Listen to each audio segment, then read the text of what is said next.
निवडणूक ही जिल्हा परिषद पंचायत समितीची आहे.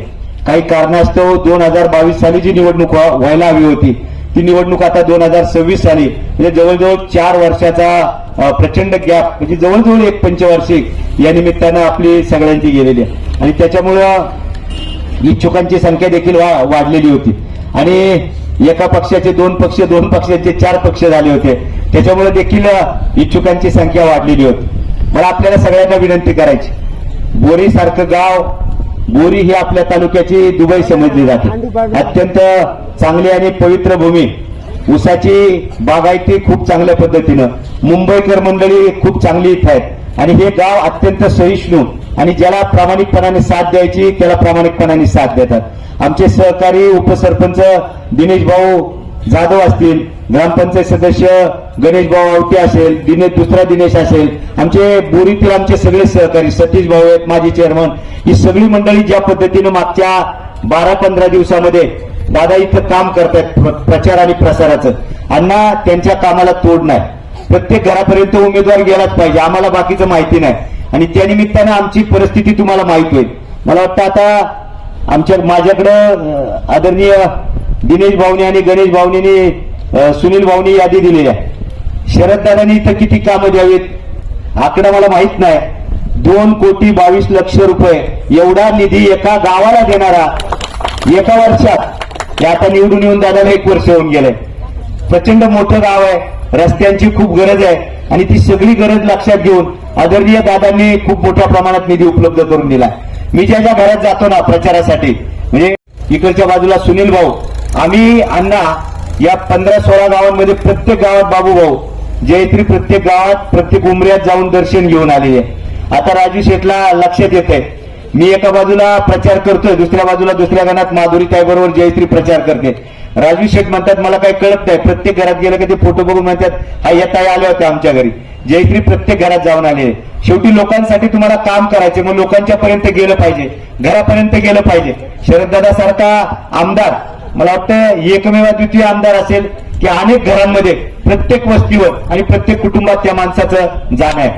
या विभागाचं नेतृत्व करत असताना बघा, शेवटी लोकप्रतिनिधीची जबाबदारी आहे की आपल्या परिसरामध्ये आपल्या तालुक्यामध्ये विकास कामं केली पाहिजे.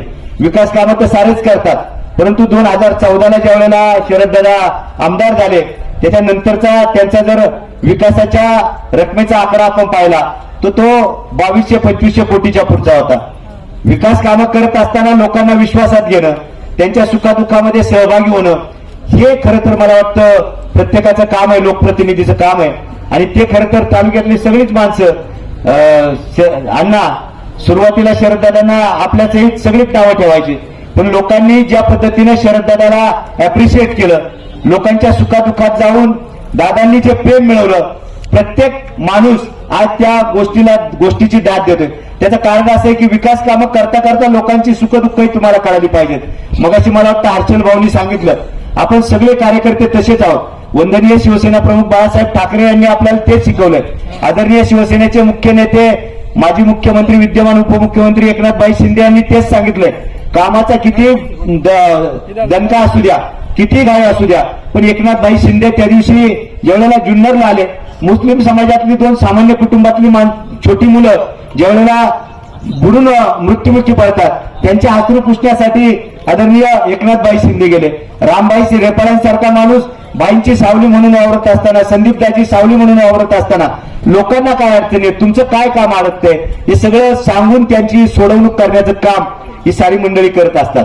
खरं तर मी स्वतः तुम्हाला माहितीये की शिवसेनेमध्ये स्वतः शिंदे साहेबांचे, रामभाईंचे, विकासभाईंचे आमचे खूप जवळचे संबंध, पण थोडासा भारावून गेलो होतो की मला शिवसेनेसोबतच राहायचंय.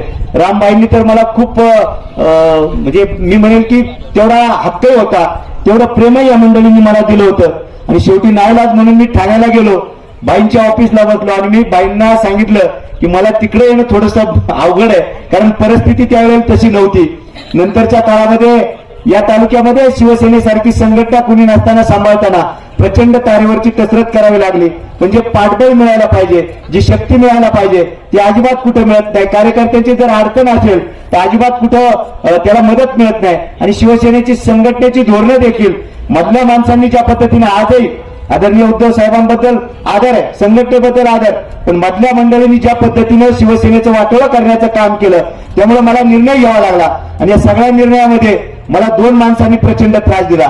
मगाशी बाबूभाऊंनी उल्लेख केला, आदरणीय बाबूभाऊ आणि प्रसन्न अण्णा यांनी प्रचंड मला त्रास दिला. मी म्हणेल यासाठी की आता तुम्ही एकटे राहून तुम्हालाही काम करायचं, आपण सगळेजण काम करणार आहोत. एका छताखाली प्रामाणिकपणाने काम केलंय, शरददादांनी काम केलं, आपण सगळेजण एकत्र काम करत होतो. आणि शेवटी परिस्थिती अशी निर्माण झाली की ज्या वेळेला शिवसेनेसारखी संघटना नेस्तनाबूत करण्याचं काम राष्ट्रवादी पक्षाच्या माध्यमातून होतंय, हे ज्या वेळेला मला निदर्शनास आलं त्यावेळेला मी निर्णय घेतला की वंदनीय शिवसेना प्रमुख बाळासाहेब ठाकरेंची ही शिवसेना आहे, आपला डीएनए एकच आहे. आणि तालुक्यामध्ये जर शिवसैनिक टिकवायचा असेल, संघटना टिकवायची असेल तर आपल्याला विचार केला पाहिजे. शरददादांनी मला सांगितलं होतं की माऊली ठीक आहे, तुम्ही मशालीवर लढत असाल हरकत नाही, काही जागा आपण लढू, काही जागा तुम्ही लढवा. खरं तर माणूस काय कशाचा बनलाय काय कळत नाही रामबाई. म्हणजे तुम्ही पाहिलं असेल विधानसभेच्या वेळेला पण त्यांनी ज्या पद्धतीनं, मला माहित नाही पण त्यावेळेला त्या नशीब त्या बाबाचं खूप वेगळं आहे. त्यावेळेला स्पष्टपणे सांगणारी माणसं अशी नसतात ना. मशालीला जर तिकीट दिलं या तालुक्यात ते शरद सोनवणे लढणार नाही हे म्हणणारे एकमेव शरददादा सोनवणे. गोष्ट सोपी नाही ना.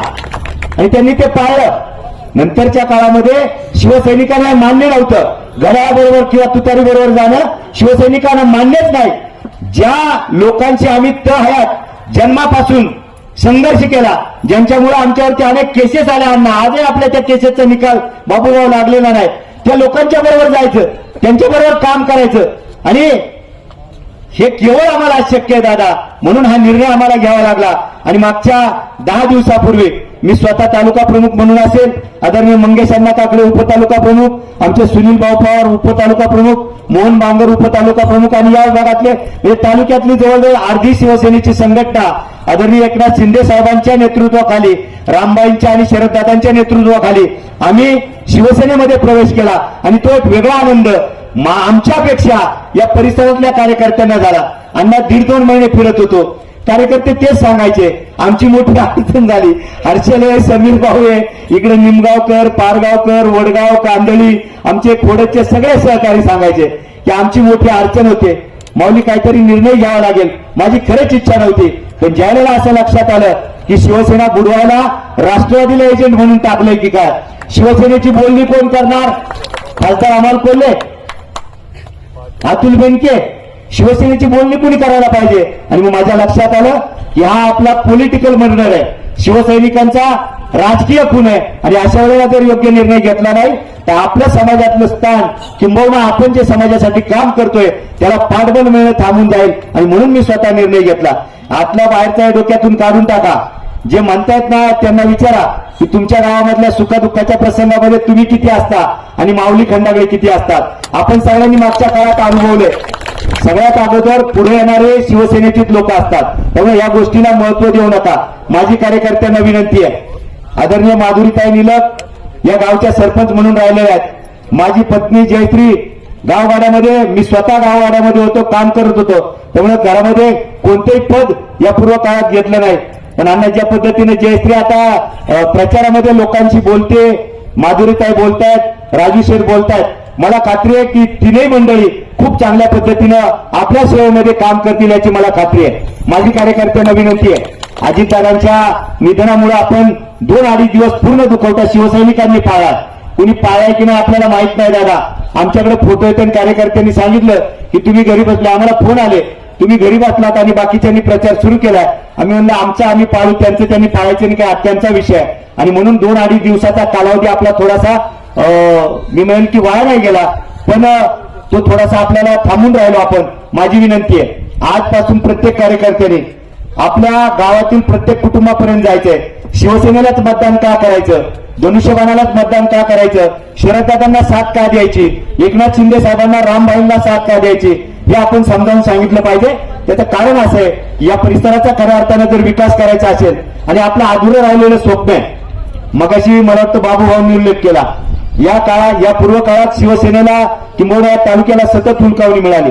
नुकत्याच नगर परिषदेच्या निवडणुका संपन्न झाल्या आणि त्या निवडणुकीमध्ये शिवसेनेच्या नेत्यांनी म्हणजे रामबाई असतील, एकनाथ शिंदे साहेब असतील, यांनी ज्या पद्धतीने शरददादांवर विश्वास टाकला आणि या परिसरातलं म्हणजे उत्तर पुणे जिल्ह्यातल्या 4च्या 4 नगर परिषदा शरददादांच्या रामबाईंच्या नेतृत्वाखाली निवडून आणल्या. आम्हाला 100% रामबाई आता आम्हाला अपेक्षा आमची वाढलेली आहे की आमच्या तालुक्याला दादांच्या रूपाने एक चांगलं मोठं पद आणि जबाबदारीचं पद मिळावं. म्हणून आपण सगळ्यांनी एकवटून आदरणीय शरददादांच्या सोबतीनं शिवसेनेच्या सोबतीनं राहिलं पाहिजे. माझी आपल्याला कळकळीची आग्रहाची विनंती आहे, शिवसेनेच्या सगळ्या उमेदवारांना म्हणजे 8 जिल्हा परिषद आणि 16 पंचायत समिती गणातील सर्व उमेदवारांना येत्या 7 तारखेला खरं तर इथं आमचे अनेक सहकार्य नारायणगावला नेहा वहिनी उभ्या आहेत, पलीकडे आमच्या पंकज भाऊंच्या सौभाग्यवती स्मिताताई उभ्या आहेत, पलीकडे मंगेश अण्णा काकडे उभे आहेत, आमच्या अक्षताताई मांडे पानसरे त्या उभ्या आहेत, गारे मॅडम उभ्या आहेत आणि सुनीताताई बोराडे या आणि संतोष दादा चव्हाण जे आमचे सहकारी आहेत. हे जिल्हा परिषदेचे सगळे उमेदवार, पंचायत समितीचे सगळे उमेदवार धनुष्यबाणाच्या चिन्हासमोरील बटन दाबून आपण सगळ्यांनी विजय करा अशा प्रकारचं आवाहन करतो. मी याकरताही आवाहन तुम्हाला म्हणालो की आपण एकमेकाच्या नात्यात प्रेमात गुंतलेलो असतो. आपला नातेवाईक कदाचित बेल्ल्यामध्ये असेल, कुठेतरी डिंगोरला असेल, त्या सगळ्यांना आपण फोन करून सांगा की शिवसेनेच्या धनुष्यबाणासमोरचं बटन दाबून आपण सर्वांना विजय करा अशा प्रकारचं आवाहन आपल्या सगळ्यांना करतो. या बोरी खोडद जिल्हा परिषद गटातील जिल्हा परिषद उमेदवार जयश्री खंडागळे, पंचायत समितीचे उमेदवार राजूदादा गाडगे आणि पंचायत समितीच्या दुसऱ्या उमेदवार माधुरीताई निलक यांना येत्या 7 तारखेला धनुष्यबाणासमोरील बटन दाबून विजय करा अशा प्रकारचं आवाहन करून थांबतो. धन्यवाद. जय जय महाराष्ट्र. जय गुरुदेव.